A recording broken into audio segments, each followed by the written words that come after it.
Boker Or en ce jeudi 9 du mois de janvier et 9 du mois de Tevet. Shiur acheté aujourd'hui par Orly Cohen. Shachem Vorechota ou Bechol Asherla. Merci beaucoup d'avoir acheté donc ce shiur chez nous. Shiur acheté pour l'élévation de l'âme de son papa, la Vachalam Reuven Ben Zrira Leveit Zakroun, si je prononce bien, ou Zakroun. Roh Hashem Tenahenu Began Eden Elion Vechol Ashwarovim Imo Bichlal Arahanim Veasilchot Vechen Yihratson de nos ramentiers Nishmatot Srabetzor Chaim.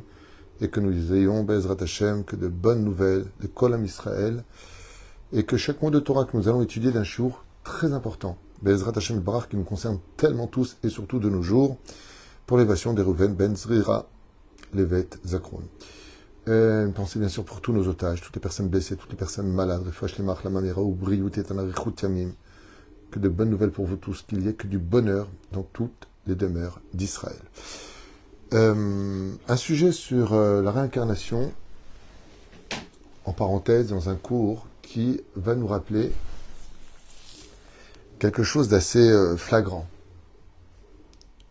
Yosef Hatzadik, à maintes reprises, dans le chapitre 45, verset 5, verset 7, verset 8, verset 9, ne va cesser de dire à ses frères, « Ce n'est pas vous qui m'avez vendu. C'est la main de Dieu. C'est Dieu qui m'a envoyé. » Vous dira mon père, Hachem m'a mis souverain en Égypte. Hachem, pas vous. Pas une fois. On constatera une seule plainte chez Yosef. Il ne se plaint pas de la haine de ses frères. Il ne se plaint pas du puits dans lequel il a été jeté parmi les scorpions et les serpents. Il ne se plaint pas de la vente. Il ne se plaint pas d'avoir été serviteur dans la maison de Potiphéra. Il ne se plaint pas d'avoir été faussement accusé et d'avoir été jeté pendant 12 longues années dans les cachots d'Égypte, un pays rempli de chaleur et de débauche, sans air conditionné, sans aucune condition valable. Yosef Hatzadik ne voit jamais l'homme. Il voit la destinée d'Hachem. Il voit la main d'Hachem. Alors, comme il voit la main d'Hachem, Dieu est avec lui. Ce qu'on peut constater dans la suite des versets de la semaine dernière, qu'on constatera dans cette semaine, c'est que Akadosh Baruch Hu dit à Yaakov, « Descends en Égypte. N'aie pas peur, car je descendrai avec toi. Et je te ramènerai de l'Égypte. Ne t'inquiète pas, Yaakov. Je veillerai à ce que la main de Yosef se pose sur tes yeux. » Et effectivement, dans la paracha de Vayechi, Yosef fait le Kiryat Shema à son père. Tous les enfants sont autour de lui. Yaakov Avinu alav shalom se retrouve avec une consolation qui demande beaucoup de réflexion. En quoi est-ce que le fait que je descende en Égypte en m'annonçant ma mort, mais que ce sera Yosef qui mettra la main sur mes yeux, cache-t-il une bonne nouvelle? En réalité, vous savez qu'Al Pi Halacha, il n'y a aucune obligation de mettre la main sur les yeux pour dire Shema Israël, Hashem Elokeinu, Hashem Echad. Il n'y a pas d'obligation à cela. Je peux tout à fait, si je me réfère au fait de dire que la raison pour laquelle on ferme les yeux, c'est pour ne pas voir la Shrina, car je reçois le joug de la Shrina au moment où je fais le Shema Israël, eh bien, ferme tes yeux, tu n'as pas obligé de mettre la main. Seulement, dans la Torah, on nous apprend que Dieu dit, ne t'inquiète pas, Yosef mettra sa main sur tes yeux. D'où le minag, jusqu'à aujourd'hui, de mettre la main sur les yeux et de faire le Kiryat Shema. Mais qu'est-ce que cela cache? Pourquoi doit-on mettre la main sur les yeux pour dire le Kiryat Shema? Pour avoir la réponse, il faudrait d'abord comprendre qu'est-ce qu'on dit dans la première phrase du Kiryat Shema. Et voilà ce que l'on dit, comme tout le monde le sait. Écoute Israël ou reçois Israël. L'Éternel est notre Dieu, l'Éternel est un. Mais si l'Éternel, c'est l'Éternel, il est notre Dieu. Alors pourquoi me le rappeler? Est-ce qu'on dit je monte en haut? Non, car si tu montes, ça ne peut être qu'en haut. Je descends en bas. Si tu descends, c'est pas pour monter, c'est pour descendre. On le dit par habitude, mais ce n'est pas nécessaire. On dit je monte, je descends. De la même façon, la Torah, qui est très avarte de mots, ne va pas nous dire que l'Éternel, c'est notre Dieu. L'Éternel est un, car on le sait, que si on parle de Dieu, c'est l'Éternel, notre Dieu. Alors pourquoi le dire? Au sage de nous rappeler que le mot l'éternel, Yud Kevavke, correspond à l'attribut de miséricorde, de bonté, de patience. Que l'attribut de Elokenu, c'est Elokim, qui est un attribut de rigueur, justice et manque de patience. C'est une rigueur, ça frappe. Alors c'est pas la même chose. On nous dit si c'est la même chose. Mais non.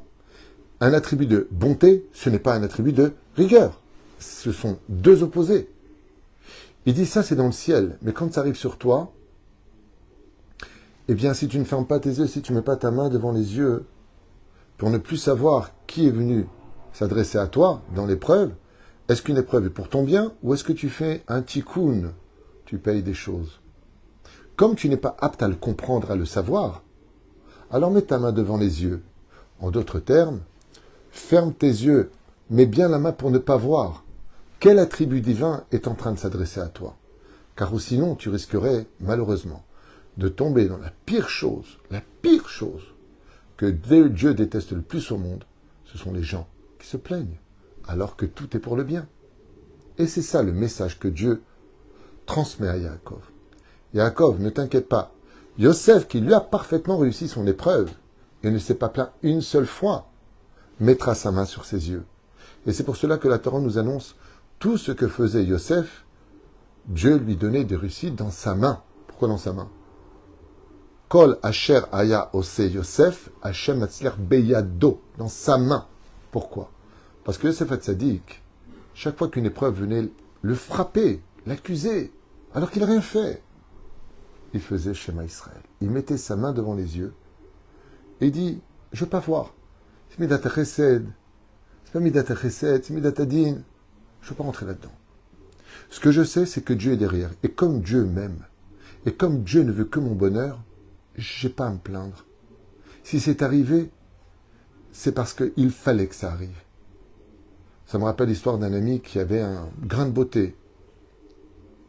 Et un jour, il fait un restaurant le soir, et parmi les invités, il y avait un professeur, un dermato, qui travaille à l'hôpital. Et il lui a dit, je peux vous voir un instant? Il lui a dit, demain matin, sans faute, à 7 heures, venez voir à l'hôpital. Mon ami est parti le voir, et oui, c'était la maladie. Ils l'ont sauvé de justesse. Hospitalisé, ils lui ont arraché un bout, ils l'ont retiré.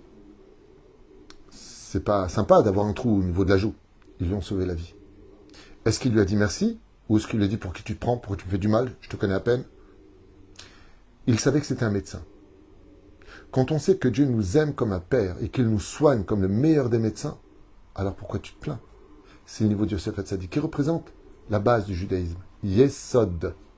Qui ne veut pas simplement dire le gardien de la brite, mais le fondateur des fondations, sur lequel tout le monde doit reposer. Voici maintenant ce que nous livre le texte. Yaakov va commettre une erreur terrible dans le parashat Vaïgash. Il arrive devant Pharaon, descendu en Égypte, pour voir enfin Yosef. Et Pharaon lui dit, mais dis-moi toi, quel âge as-tu? Pourquoi tu poses la question, quel âge as-tu? Yaakov répond, peu mes années ont été, mais mauvaises elles ont été. Comme c'est marqué dans le texte, il répondra, Me'at v'ra'im. Elles ont été peu, mais ra'im. Ra'im, tu dis à Pharaon ra'im, pourquoi tu viens d'abord te plaindre chez lui? Et pourquoi tu parles de mal? Yaakov a eu beaucoup d'épreuves dans sa vie. Mais il va s'en plaindre. Il va perdre la joie de vivre pendant 22 ans. Et quand il arrive devant Pharaon, Dieu va le punir. Pourquoi? Parce qu'entre la phrase de la question de Pharaon et la réponse de Yaakov, on pourra discerner 33 mots. En guise de représailles de sa plainte, le Créateur du monde lui retira 33 ans de vie. Ça veut dire pour chaque mot, une année de perdue. Chazal nous dit, Yaakov aurait dû vivre 180 ans. Mais comme il s'est plaint, chaque mot de plainte lui a raccourci sa vie. Tu te plains de la vie que je te donne? Pas de problème, je te la retire. Voilà comment réagit le Créateur du monde. Mesure pour mesure. Tu te plains de ce que je te donne? Je te retire. Moi, je veux pas ton mal. C'est à toi aussi de décider comment tu me vois. Dans la paracha de Veïchi, les frères eux-mêmes reviennent à la charge. maintenant que papa est mort, tu vas te venger? La réponse de Yosef est extraordinaire. Et il dit, vous, toutes vos pensées, vous avez vu le mal. Chashavtam lera. Aval Elokim, Chashava Tova. Dieu ne fait pas de mal, même ses pensées sont pures. Tout ce qu'on a vécu, tout ce que vous m'avez fait subir, était pour une nécessité qui m'a apporté aujourd'hui à vous nourrir, à vous recevoir, à vous apporter du bien. Les chemins, qu'on appelle les moyens, des fois sont douloureux. Mais ce qui compte, c'est le but qui en ressort. Et le but est positif. Alors, pourquoi continuer à parler du passé, alors que l'avenir est si beau devant nous? La vie n'est pas finie. Yaakov Avinu répond négativement à Pharaon.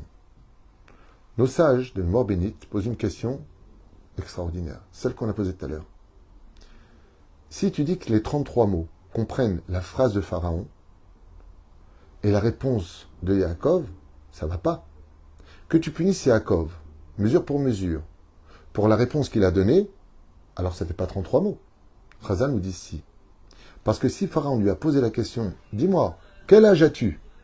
C'est qu'il a vu sur le visage de Yaakov un visage triste, un visage vieilli par les souffrances d'un homme qui voyait le bien et qui voyait le mal. De là, nos chachamim nous disent, fais très attention, sois toujours souriant, qu'on ne vienne pas te dire, mais pourquoi tu es si triste? Car même l'expression du visage, certes au niveau de Yaakov Avinu, pas à notre niveau à nous, quand on est triste, eh bien c'est considéré comme une faute. Où est ton sourire? Pourquoi tu as perdu ton sourire? Pourquoi tu as perdu ta joie de vivre? Yaakov, regarde ce que tu as provoqué. Il te pose la question, quel âge as-tu pour être aussi âgé dans la souffrance? Ton visage exprime tellement d'épreuves. Tandis qu'Abraham n'a jamais perdu le sourire. Alors Yaakov aura besoin, lui qui était si parfait, si exemplaire, on va dire, l'élu des trois pères, Abraham, Yitzhak et Yaakov. Regardez ce que nous apprend le texte. Midé Abir Yaakov, nous sommes dans le chapitre 49, verset 24. Là-bas, il y a marqué Midé Avir Yaakov, Misham Roé Even Israël. Donc on parle de Yaakov puissant, Abir Yaakov. Chazal nous disent, les lettres de Abir Yaakov sont les lettres de Rabbi Akiva. Pour nous apprendre que Rabbi Akiva n'est autre que la réincarnation de Yaakov Avinu. Et en tant que tel, il est venu réparer l'erreur commise dans un corps précédent. Car effectivement, à aucun moment dans la vie de Rabbi Akiva, on voit Rabbi Akiva se plaindre. Bien au contraire. Yaakov qui s'est plaint va être réparé dans la réincarnation de Rabbi Akiva, qui dira dans Masechet Brachot, Daf Samer, Kol de Avid Rahamana, l'Etav Avid. Mais ce n'est pas dit exactement comme ça. Qu'est-ce qu'a dit Rabbi Akiva? Yé Adam Ragil Lomar. Un homme doit s'habituer à dire tout ce que fait Hachem, c'est le bien. Et non pas comme son maître Abinachum de Gamzo dans Masechet Tanit Begdaf Kaf Aleph, qui disait Gamzo Letova. Qu'est-ce qu'il y a de plus grand? De dire Gamzo Letova ou de dire tout ce que fait Dieu, c'est déjà le bien? La réponse est claire. Gamzo veut dire le mal que nous vivons aujourd'hui finira par devenir demain un bonheur. Donc nous sommes entre la forme et le fond. Nous sommes entre les moyens et le but. Le niveau de Rabbi Akiva est plus élevé. Il dit que les moyens sont déjà un but.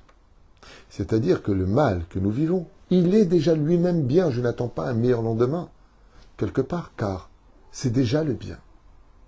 D'ailleurs, qui a fait un sujet, un conflit à propos de Hachem, Yitbarach, Tamid Ohavoti, Ve'iraktov, Ve'iraktov, Ve'odiotertov.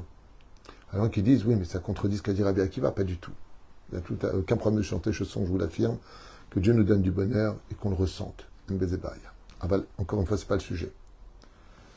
Abir Yaakov de Rabbi Akiva. Et Adam Ragil Lomar, Kol de Ma de Avid Rachamana, l'Etav Avid. Tout ce que fait Akadosh Baruch Hu, c'est l'Etav Ose. C'est le bon. Chez l'homme émigré d'après Rabbi Akiva d'Arash et Ma'amarze, car Rabbi Akiva était la réincarnation. Abir et Yaakov sont les lettres de Rabbi Akiva.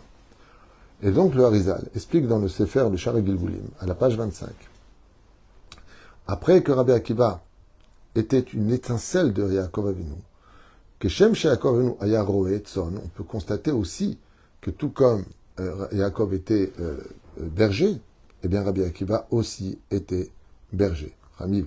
Car Rabbi Akiva aya roé tzon kalba savoa. Shaya Hamiv. Et où est-ce qu'il était berger, Yaakov? Chez son beau-père, Lavan. Rabbi Akiva était berger chez son beau-père, Kalba Savoie. Que Shem chez Yaakov Avinu ayashte nashim, comme Yaakov Avinu a eu deux femmes, Rachel et Léa, on ne va pas compter les servantes. De la même façon, Rabbi Akiva a eu deux femmes, Rachel et la femme de Turnus Rufus qui s'appelait Rufina. Et donc il a eu deux femmes. Vayomer Paro el Yaakov kamay chayecha. Combien tu as? Il répond, mais adveraim ayu yeme shene chayay. Et lui, c'est quoi? Yeme shene chayavotai bime bigurehem. Chazal nous dit, mais adveraim ayu. Shakadosh Baruch Hu n'aime pas les gens qui se plaignent. Akadosh Baruch Hu n'aime pas les gens qui s'attardent trop sur, malheureusement, les malheurs de leur vie. Des fois, les choses sont douloureuses. Problèmes financiers, problèmes de santé, problèmes d'éducation, problèmes au travail, problèmes comportementaux, problèmes mentaux.